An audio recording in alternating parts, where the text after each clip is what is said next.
ঠিক একই দৃশ্যায়ন হবে দাজ্জালের সময়। দাজ্জাল হবে মহা শক্তিশালী এবং পাওয়ারফুল। পৃথিবীর সকল শক্তির রহস্যের চাবিকাঠি দাজ্জালের হাতে থাকবে, কিন্তু মুসলমানেরা হবে অনেক দুর্বল। ঠিক ওই সময় মুসা আলাইহিস সালাতু ওয়াস সালাম ছিলেন অনেক দুর্বল। তো মুসা আলাইহিস সালাতু ওয়াস সালাম কি ফেরাউনের উপর বিজয় লাভ করেছেন শক্তি দিয়ে, ক্ষমতা দিয়ে, দাপট দিয়ে, অস্ত্র দিয়ে? জি না। ঠিক দাজ্জালের বিরুদ্ধে যেই দিন মুসলমানেরা বিজয় লাভ করবে, সেই দিন মুসলমানেরা দাজ্জালের বিরুদ্ধে বিজয় লাভ করবে তাদের শক্তি দিয়ে, তাদের ক্ষমতা দিয়ে, তাদের পাওয়ার দিয়ে, তাদের কৌশল দিয়ে? জি না। সেই দিন যেমন ফেরাউনের সর্বোচ্চ জাদুকরী শক্তি, শয়তানি শক্তি, সকল শক্তি, সেনাবাহিনী, সকল শক্তির বিরুদ্ধে মুসা আলাইহিস সালাতু ওয়াস সালামের ঈমান, আল্লাহর প্রতি তার যে অগাধ আস্থা এবং বিশ্বাস, এটির কারণে মুসা আলাইহিস সালাম বিজয় লাভ করেছেন। ঠিক কিয়ামতের পূর্ব মুহূর্তে যখন দাজ্জালের হাতে সকল ক্ষমতার চাবিকাঠি থাকবে, দাজ্জালের আদেশে বৃষ্টি বর্ষণ হবে, দাজ্জালের আদেশে খাবার বন্ধ হয়ে যাবে, এমনকি দাজ্জাল একজন মুমিন ব্যক্তিকে হত্যা পর্যন্ত করবে। কেননা ওই মুমিন ব্যক্তি দাজ্জালকে অস্বীকার করবে, মিথ্যুক বলবে। হত্যার পর পুনরায় জীবিত করবে, জীবিত করে দাজ্জাল বলবে যে আমি তোমাকে হত্যার পর জীবিত করেছি, এবার বলো আমি সত্য কিনা। কিন্তু ওই ব্যক্তির ঈমান দেখেন, ওই ব্যক্তি বলবে যে আমার বিশ্বাস আরো দৃঢ় হয়েছে, তুমি মিথ্যুক। এবারও দাজ্জাল তাকে হত্যা করার জন্য এগিয়ে যাবে, কিন্তু এবার দাজ্জালের পৃথিবীর সকল শক্তি, যত শক্তি দাজ্জালের হাতে আছে, সকল শক্তি প্রয়োগ করেও দাজ্জাল ওই ব্যক্তিকে হত্যা করতে পারবে না। ওই ব্যক্তির ঈমান বিজয় হয়ে যাবে দাজ্জালের শক্তির উপর। তো আজকের মুসলমানদের সবচেয়ে বড় কমতিটা কোথায়? আজকের মুসলমানদের সবচেয়ে বড় কমতি হচ্ছে ঈমান। আজকের আধুনিক বিশ্ব, আজকের পাশ্চাত্য সভ্যতা, আজকের গ্লোবালাইজেশনের যুগে যাদের হাতে ক্ষমতা আছে, যারা মুসলমানদের উন্নত দেশের চাইতে জ্ঞান, বিজ্ঞান ও প্রযুক্তিতে 500 বছর এগিয়ে আছে।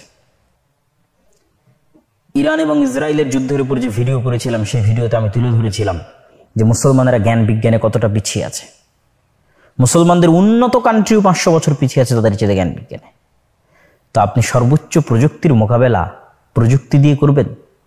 সর্বোচ্চ প্রযুক্তির মোকাবেলা করতে হবে সর্বোচ্চ ঈমান দিয়ে, এবং মোকাবেলা সম্ভব। পৃথিবীর ইতিহাসে তার নজির আছে, সেই নজির স্থাপনকারী মুসলমানেরাই।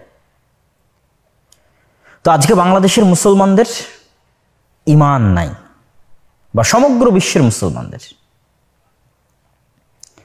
দ্বিতীয় যে বিষয়টি, সেটি হচ্ছে মুসলমানদের জান এবং মাল, ইজ্জত এবং আব্রুর রক্ষা কবচ হচ্ছে মুসলমানদের ঐক্যবদ্ধ কেন্দ্রীয় শাসন ব্যবস্থা। মুসলমানের জানের নিরাপত্তা, মুসলমানের মালের নিরাপত্তা, মুসলমানের ইজ্জত ও আব্রুর নিরাপত্তার রক্ষা কবচ হচ্ছে মুসলমানদের ঐক্যবদ্ধ কেন্দ্রীয় শাসন ব্যবস্থা, যেটি জাতীয়তাবাদের আবেগ দিয়ে 1924 সালে কবর দেওয়া হয়েছে। আরব জাতীয়তাবাদ এবং তুর্কি জাতীয়তাবাদ, এই দুই জাতীয়তাবাদের দ্বন্দ্বে খেলাফতের কবর হয়েছে, পতন হয়েছে 1924-এ। তো আজকের আধুনিক বিশ্বে যত তন্ত্রমন্ত্র আছে, প্রত্যেকটা তন্ত্রমন্ত্র তৈরি করা হয়েছে যেন মুসলমানদের ঐক্যবদ্ধ কেন্দ্রীয় শাসন ব্যবস্থা প্রতিষ্ঠিত না হয়, এই উদ্দেশ্যে। এই জন্য আল্লামা ইকবাল তার কবিতার মধ্যে বলেছেন कि আজকের আধুনিক যুগের আজরেরা তারা শোয়ে হ্যাঁ সানাম और আজকের আধুনিক যুগের আজর, যেমন ইব্রাহিম আলাইহিস সালাতু ওয়াস সালামের পিতা আজর মূর্তি তৈরি করতেন, আধুনিক যুগের আজরেরা তৈরি করেছে নতুন নতুন মূর্তি।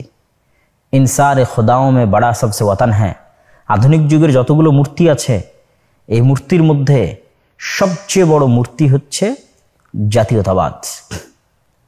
তারপরে ধীরে ধীরে সমাজতন্ত্র, গণতন্ত্র যা আছে, ধর্মনিরপেক্ষ মতবাদ, সেকুলারিজম, এগুলো প্রত্যেকটা এক একটা মূর্তি। কিন্তু এই মূর্তির বুকে কুঠারাঘাত করার জন্য ইব্রাহিমের মতো ঈমান লাগবে। সেই ইব্রাহিমের মতো ঈমান মুসলমানদের নাই। এই জন্য আল্লামা ইকবাল আরেকটা কবিতায় বলেছেন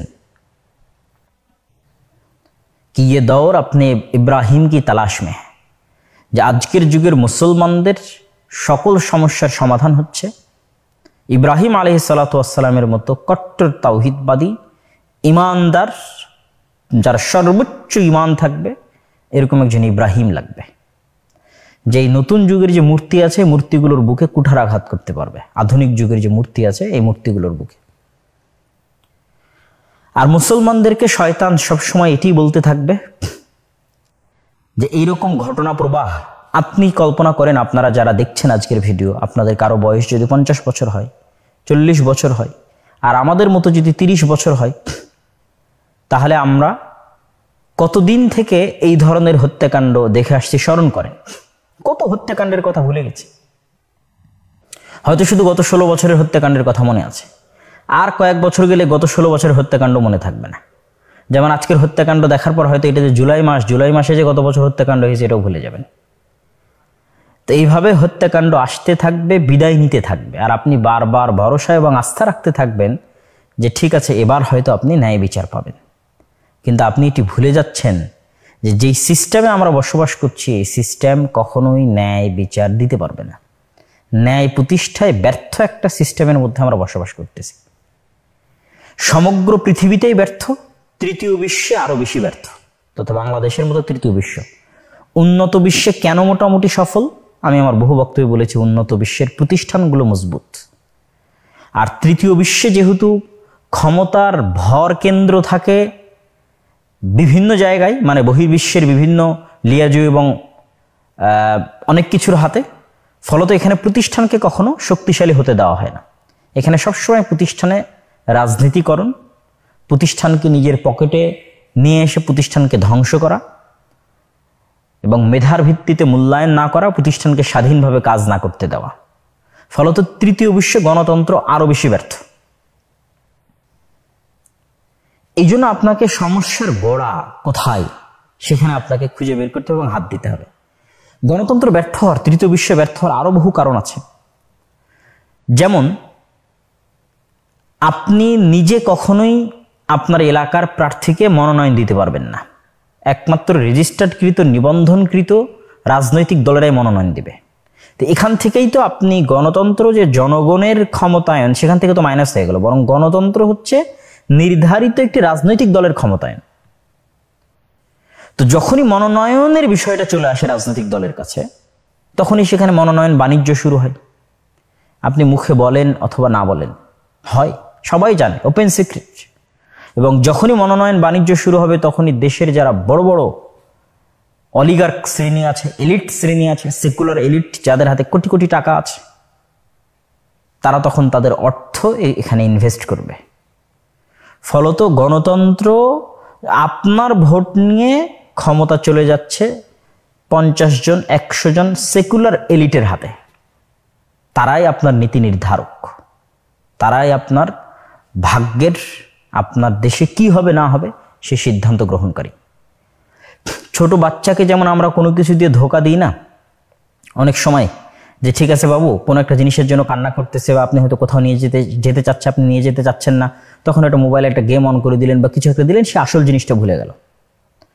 তো আপনাকে জাস্ট শয়তান এই মজাটা দেওয়ায় যে আপনি ভোট দিতে পারবেন, মজা লাগে, জাস্ট এই মজাটা আপনাকে ফিল করিয়ে আপনার কাছ থেকে 5 বছরের জন্য খুন, গুম, চুরি, রাহাজানি, ডাকাতির পারমিশন নেওয়া হয়। আর আপনাকে জাস্ট ওই মজাটুকু দেওয়া হয়, আমি তো খুব মজা পাচ্ছি, বাস এই মজার নেশায় বারবার প্রতি 5 বছর পর পর ব্রেনে নেশা চড়ে যায়, না একটা ভোট দিতে হবে, নেশার মতো কাজ করে। তখন আবার নেশার মতো আমরা ব্যবহার করি, কিন্তু দেখি ঘুরে ফিরে ওই একই বেড়া জালে আটকে আছে। হ্যাঁ, আমি বলেছি যে শুধু যদি গণতন্ত্র হিসেবে বলা হয় তাহলে প্রকৃত গণতন্ত্র এভাবে হবে যে আপনারা গ্রামে মসজিদ চালান না, মাদ্রাসা চালান না, এমনকি পুরান ঢাকায় এখনো পঞ্চায়েতও আছে। তো গ্রামের মানুষ যদি একসাথে একত্রিত হয়ে মসজিদ চালাতে পারে, মাদ্রাসা চালাতে পারে, কবরস্থান চালাতে পারে, পঞ্চায়েত চালাতে পারে, তো একত্রিত হয়ে গ্রামের নেতা নির্ধারণ করতে পারে না? পারে। পরামর্শের ভিত্তিতে যখনই নেতা নির্ধারিত হবে তখনই যোগ্য ব্যক্তি আসবে। যেমন 36শে জুলাইয়ের পর যে সরকার গঠন হয়েছে, তাদের আমরা যতই সমালোচনা করি না কেন, যেই সিস্টেমটার মধ্যে এসেছে এই সিস্টেমটার মধ্যে গ্রুপিং নাই, কেননা এই সিস্টেমে সবাইকে বাধ্য করা হয়েছে তোমরা পরামর্শের ভিত্তিতে নেতা নির্ধারণ করো। ফলত আপনি আজকে যত গ্রুপিং দেখছেন সব গ্রুপগুলো একত্রিত হয়ে পরামর্শের ভিত্তিতে নেতা নির্ধারণ করেছে। তো গ্রামের মানুষ একত্রিত পরামর্শের ভিত্তিতে তাদের নেতা নির্ধারণ করবে, তারপরে সকল গ্রামের নেতা একত্রিত হয়ে ইউনিয়নের নেতা নির্ধারণ করবে, ইউনিয়নের নেতারা একত্রিত উপজেলার নেতা নির্ধারণ করবে। তাহলে কি হবে? তাহলে গ্রুপিং থাকবে না। আর গণতন্ত্রের মূল থিওরি হচ্ছে গ্রুপিংকে জিইয়ে রাখতে হবে। এখন আগামী বছর যখন ভোট হবে অথবা এই বছরই যখন ভোট হবে, তখন ভোটের মাধ্যমে যে দলই ক্ষমতায় আসুক সে তো কামড়া কামড়ি করে ক্ষমতা আসতেছে না। আপনি তো নিজে দেখতেছেন যে সেই কামড়া কামড়িটা শুরু হয়ে গেছে। সেই কামড়া কামড়িরই তো একটা ফল আজকে আমরা যে ন্যাক্কারজনক হত্যাকাণ্ড দেখলাম। তাহলে যেই ক্ষমতায় আসুক সে তো কামড়া কামড়ি করে আসবে। সে বাংলাদেশের বৃহত্তম রাজনৈতিক দল হোক অথবা ছাত্রদের রাজনৈতিক দল হোক অথবা যেই হোক, তো এই কামড়া কামড়ির মাধ্যমে যখন আসবে, হিংসা বিদ্বেষের মাধ্যমে যখন আসবে, তখন সে ক্ষমতায় এসে সে কি ন্যায় প্রতিষ্ঠা করতে পারবে? সে ক্ষমতায় এসে যার সাথে কামড়া কামড়ি করেছিল তাকে দমন করার চেষ্টা করবে, ফলত সে আবার জুলুম করবে। তাহলে আপনি যখনই পরামর্শের ভিত্তিতে নেতা নির্ধারণ করবেন তখন আপনি ন্যায় এবং ইনসাফের বেশি কাছে চলে যাবেন, জাস্টিসের বেশি নিকটে চলে যাবেন। আর যখনই আপনি কামড়া কামড়ি মারামারি গন্ডগোল গ্রুপিং করে যখন আপনি নেতা তৈরি করবেন, তখন এই সিস্টেমটাই জিইয়ে রাখবে এই কামড়া কামড়ি, এই মারামারি, এই গ্রুপিং, এই হত্যা, এই খুন, এই রাহাজানি, এবং যেখানে প্রতিষ্ঠানগুলো দুর্বল। তাহলে কি হবে? গণতন্ত্র কখনোই আমাকে এবং আপনাকে জাস্টিস, ন্যায় বিচার দিতে পারবে না। গণতন্ত্র খুনি তৈরির কারখানা, গণতন্ত্র জালেম তৈরির কারখানা, গণতন্ত্র স্বৈরাচার তৈরির কারখানা। আপনি বলবেন যে তাহলে আমরা এখন কি করব? এই ধরনের প্রশ্ন অনেক আছে। তা আমি আবারও আগের বিষয়ে ফিরে যাই। আমি বক্তব্য শুরু করেছিলাম কি দিয়ে? মুসলমানদের সবচেয়ে বড় শক্তি হচ্ছে তাদের ঈমান। ইব্রাহিম আলাইহিসসালাতু ওয়াসসালামের ঈমান দরকার, মূসা আলাইহিসসালাতু ওয়াসসালামের ঈমান দরকার, যে আমাকে ইসলাম প্রতিষ্ঠার জন্য মানুষের কাছে ভিক্ষা চাইতে হবে না, যে আমি রাষ্ট্রে ইসলাম প্রতিষ্ঠা করবো এই জন্য মানুষের দুয়ারে দুয়ারে ভিক্ষা চাইব, অসম্ভব। ইসলাম তার নিজ শান এবং শওকত অনুযায়ী প্রতিষ্ঠা হবে, এবং হবেই হবে ইনশাল্লাহ। কেন হবে? জোর করে করতে হবে? জি না, জোর করে করতে হবে না। কেননা গণতন্ত্র নিজেই তো ন্যায় প্রতিষ্ঠা করতে পারবে না, সে তো সিস্টেমটা একটা জালেম সিস্টেম, সুতরাং সে ব্যর্থ হবে। আজ অথবা কাল পরিপূর্ণরূপে গণতন্ত্রকে ব্যর্থ হতে হবে। আপনি লিখে রাখেন, টুডে অর টুমরো গণতন্ত্র কলাপস করবে। এবং ৩৬শে জুলাই গণতন্ত্র আইসিইউতে ছিল, গণতান্ত্রিক সিস্টেম আইসিইউতে ছিল। এই জন্য ডেলিভারি ডেটের আগে বাচ্চা সিজার হয়ে গেছে। মানে যেই ডেটে বাংলাদেশের ডেলিভারি হওয়ার কথা ছিল অন্তত আরো 5 বছর 10 বছর, তো সেই ডেলিভারি ডেট আসার আগেই বাচ্চা কি হয়েছে? সময় আসার আগেই সিজার হয়ে গেছে। কেন? আইসিইউতে যে সিস্টেম আছে ওই সিস্টেম যদি আর 1-2 দিন কন্টিনিউ করে তাহলে তো এই সিস্টেমটা মারা যাবে, আইসিইউতে মারা যাবে। মানে গণতান্ত্রিক সিস্টেমের মৃত্যু হবে।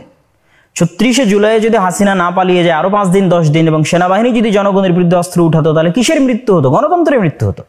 সুতরাং গণতন্ত্রের মৃত্যু এখানে হতে দেওয়া যাবে না। এটা পাশ্চাত্য বিশ্ব চায় না যে গণতন্ত্র মৃত্যুবরণ করুক, সিস্টেমটা মৃত্যুবরণ করুক। কিন্তু যখনই আর্মি জনগণের বুকে গুলি চালাতো তখন কি হতো? তখন গৃহযুদ্ধ শুরু হতো, এবং গৃহযুদ্ধ শুরুর মাধ্যমে এখানে গণতন্ত্রের মৃত্যু হতো। এবং গণতন্ত্রের পরিপূর্ণ কোলাপসের উপরেই একমাত্র ন্যায় বিচার প্রতিষ্ঠাকারী কে? আল্লাহ সুবহানাহু ওয়া তাআলা, এবং আল্লাহ সুবহানাহু ওয়া তাআলার বিধান, সেটা প্রতিষ্ঠা হতো। তা আপনি বলছেন এই একদিনে ইতিহাস শেষ? জি না, যেহেতু এই সিস্টেমটাই জালেম সিস্টেম, এই সিস্টেমে যেই আসুক না কেন সে জুলুম করবে, এবং তার ট্রেলার আজকে আপনারা দেখতেছেন। সে যেই আসুক, যেহেতু সে কামড়া কামড়ি করে আসবে, সে জুলুম করবে। এবং জুলুম করলেই মানুষ ন্যায় প্রতিষ্ঠার জন্য, যেমন ৩৬শে জুলাই মানুষ পাগল ছিল, মানুষ পাগল হয়ে যাবে। আমাদের কাজ কিছুই না, আমাদের কাজ শুধু মানুষের অন্তরে গণতন্ত্রের উপর ঘৃণা তৈরি করে দেওয়া। যে খুন করেছে কে? গণতন্ত্র। গত 16 বছর ক্রস ফায়ার গুম কে করেছে? গণতন্ত্র। জুলাইয়ের গণহত্যা কে চালিয়েছে? গণতন্ত্র। কেন? প্রত্যেকটার সাথে গণতান্ত্রিক রাজনৈতিক ছাত্র নেতারা জড়িত, ছাত্র দলের মানে ছাত্রদের যে দলগুলো আছে গণতান্ত্রিক তারা জড়িত। আপনি আবরার হত্যায় দেখেন, বিশ্বজিৎ হত্যায় দেখেন, সবগুলো গণতান্ত্রিক দল। এরকম একটা ঘটনা যদি বাংলাদেশের কোনো পৃথিবীর কোনো একটা ইসলামী দলের হাতে হতো তাহলে তাকে জঙ্গি বলে নিষিদ্ধ করে দেওয়া হতো। কিন্তু এতগুলো হত্যাকাণ্ড হওয়ার পর গণতন্ত্র জঙ্গি নয়, এটাই হচ্ছে দ্বিচারিতা। তো আমাদের কাজ কি? মানুষের অন্তরে এটা পুশ করতে থাকা যে গণতন্ত্র ব্যর্থ, গণতন্ত্র ন্যায় প্রতিষ্ঠা করতে পারে না। এটা বলিয়েন না যে গণতন্ত্র কুফরি, গণতন্ত্র শিরকি। এটা বললে আপনি কখনোই মানুষকে বুঝাইতে পারবেন না। গণতন্ত্র কুফরি বা শিরকি বলে মানুষকে বুঝাতে পারবেন না। মানুষকে বুঝাতে হবে গণতন্ত্র ব্যর্থ, সে ন্যায় প্রতিষ্ঠা করতে পারে না, সে জালেম, সে খুন করে, সে গুম করে। যখন মানুষ একবার বুঝে যাবে, মানুষ ব্যাপকভাবে যখন সমগ্র বাংলাদেশের মানুষ বুঝে যাবে যে তার জীবনের নিরাপত্তা, তার ছেলেমেয়ের জীবনের নিরাপত্তা, তার স্ত্রী সন্তানের জীবনের নিরাপত্তা এবং ন্যায় বিচার একমাত্র আল্লাহ এবং আল্লাহর বিধান প্রতিষ্ঠা করতে পারে, তখন পরবর্তীতে যখন কখনো ৩৬শে জুলাই হবে তখন মানুষ জোর করে ইসলামকে ক্ষমতায় বসাবে, মানুষই বসাবে। এবং এই দিন ঘটবে একদিন আগে অথবা একদিন পরে। কিন্তু সেটার জন্য আমাদের কি করতে হবে? আমাদের এই সিস্টেম যে ব্যর্থ এবং আল্লাহ সুবহানাহু ওয়া তাআলার সিস্টেমই যে একমাত্র সমাধান মুসলমানের জন্য, এটার প্রতি অবিচল আস্থা লাগবে, অবিচল ঈমান লাগবে, যেটা আমাদেরকে রাখতে দিতে চায় না, শয়তান রাখতে দিতে চায় না, আমাদের শত্রুরা রাখতে দিতে চায় না, যে আমরা আল্লাহ সুবহানাহু ওয়া তাআলার বিধানের উপর অবিচল আস্থা রাখব। এবং ইসলাম যে একটা অল্টারনেটিভ পাওয়ার, এটা আমরা আস্থা রাখতে পারি না। আমরা মনে করি না, আমি যদি গতানুগতিক এই সিস্টেমের মধ্যে না যাই তাহলে তো আমি সফল হতে পারবো না। কিন্তু আপনাকে ঈমান রাখতে হবে যে ইসলাম একটা অল্টারনেটিভ পাওয়ার, এবং এই অল্টারনেটিভ পাওয়ারের বিজয় হবে। কেন? যেই সিস্টেম আসে তা কি বললাম, সে জালেম সিস্টেম। সম্মানিত উপস্থিতি,